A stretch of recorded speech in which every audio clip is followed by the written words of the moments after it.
వైద్యశాస్త్రం చేతులెత్తేసిన వేళ పూరీ క్షేత్రంలో మృత్యుంజయుడైన బాలుడు.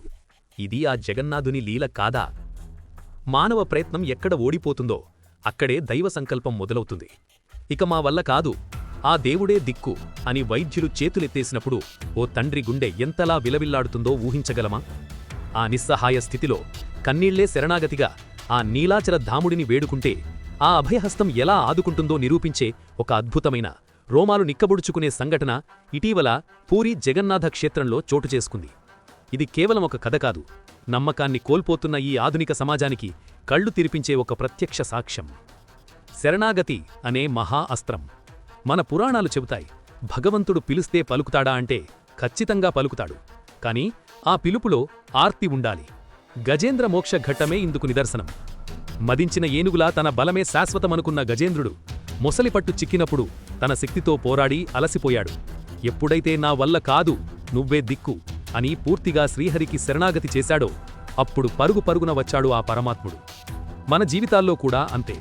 సమస్య రాగానే మన తెలివితేటలతో, డబ్బుతో పరిష్కరించుకోవాలని చూస్తాం. అవేవీ పనిచేయనప్పుడు మాత్రమే దేవుడి వైపు చూస్తాం. కాని మొదటి నుండే ఆయన్ని నమ్మి ధర్మ మార్గంలో నడిస్తే ఆయన మనల్ని ఎప్పుడూ విడిచిపెట్టడు. చరిత్రలో నిలిచిన పతిత పావనుడి సాక్ష్యం. పూరీ క్షేత్రం అడుగడుగునా అద్భుతాలకు నిలవు. శతాబ్దాల క్రితం కాలాపహడ్ అనే పరమభక్తుడి కథే ఇందుకు ఉదాహరణ. విధివశాత్తు పరాయి మతాన్ని స్వీకరించాల్సి వచ్చిన కాలాపహడ్ తిరిగి హిందూ ధర్మంలోకి వచ్చినా నాటి సమాజం అతన్ని గుడిలోకి రానివ్వలేదు. నా స్వామిని చూడకుండా నేను బ్రతకలేను అని గుడి బయట నిలబడి గుండెలు పగిలేలా ఏడ్చాడు. భక్తుడి కన్నీరు ఆ భక్తవత్సలుడిని కరిగించింది. నియమాలను పక్కన పెట్టి గర్భగుడి నుండి స్వయంగా బయటకు వచ్చి తూర్పు సింహద్వారం వద్ద పతితపావన జగన్నాథుడిగా వెలిశాడు. గుడిలోకి రాలేని వారికోసం తానే బయటకు వచ్చిన కారుణ్యమూర్తి ఆయన. ఈనాటికి తూర్పుద్వారం వద్ద ఆ మూర్తిని మనం దర్శించుకోవచ్చు. సరిగ్గా అదే చోట, అదే తూర్పు సింహద్వారం వద్ద 15 రోజుల క్రితం మరో అద్భుతం జరిగింది. మృత్యువును జయించిన క్షణం. ఆ రోజు ఏం జరిగింది? సుమారు 8 ఏళ్ల బాలుడు ఆడుతూ పాడుతూ తిరగాల్సిన వయసులో మృత్యువుతో పోరాడుతున్నాడు. కోమాలోకి వెళ్లిపోయిన ఆ బిడ్డను చూసి డాక్టర్లు ఇక ఆశ లేదు, ఇంటికి తీసుకువెళ్ళండి అని చెప్పేశారు. ఆ తండ్రి గుండె ఆగిపోయినంత పనైంది. దిక్కులేని వారికి దేవుడే దిక్కు అన్నట్లు తన బిడ్డను భుజాన వేసుకుని ఆ జగన్నాథుని పాదాల చెంతకు పరుగుతీశాడు.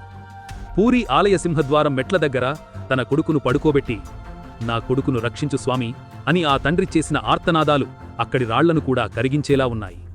అక్కడ కొంత గందరగోళం నెలకొంది. కాని దైవ నిర్ణయం మరోలా ఉంది.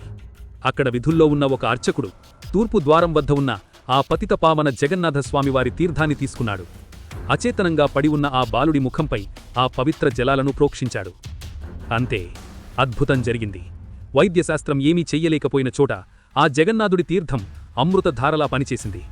అప్పటివరకు కోమాలో స్పృహ లేకుండా ఉన్న ఆ బాలుడు తీర్థం చిలకరించిన వెంటనే కళ్ళు తెరిచాడు. విద్యుత్ సంచరణంలా ప్రాణం తిరిగి వచ్చింది. ఈ దృశ్యాన్ని చూసిన వారందరూ ఆశ్చర్యంతో, భక్తిభావంతో చేతులెత్తి ఆ జగన్నాథుడికి నమస్కరించారు. ఈ సంఘటనకు సంబంధించిన వీడియోలు ఇప్పుడు ఒరిస్సా అంతటా వైరలవుతున్నాయి. ఇది కట్టుకథ కాదు, కళ్ళెదుట జరిగిన సత్యం. దేవుడు ఉన్నాడా లేడా అనే తర్కాలు చేసేవారికి ఇది ఒక సమాధానం. మన మూర్ఖత్వంతో చిన్న కష్టం రాగానే దేవుణ్ణి నిందిస్తాం. కాని ఇలాంటి అద్భుతాలు జరిగినప్పుడు మాత్రం మౌనంగా ఉండిపోతాం. ఆ జగన్నాథుడు భక్తసులభుడు. ఆర్తితో పిలిస్తే చాలు, అన్నీ వదిలేసి వస్తాడు. మనం చెయ్యాల్సిందల్లా ఒక్కటే, సంపూర్ణమైన నమ్మకం, శరణాగతి. ధర్మమార్గంలో నడుస్తూ ఆ స్వామిని నమ్ముకుంటే ఎటువంటి కష్టాల నుండైనా ఆయన మనల్ని గట్టెక్కిస్తాడు. పూరీలో జరిగిన ఈ అద్భుతం మనందరిలోనూ భక్తిభావాన్ని మరింత పెంచాలని, ఆ జగన్నాథుడి కృప అందరిపై ఉండాలని కోరుకుందాం. జై జగన్నాథ్.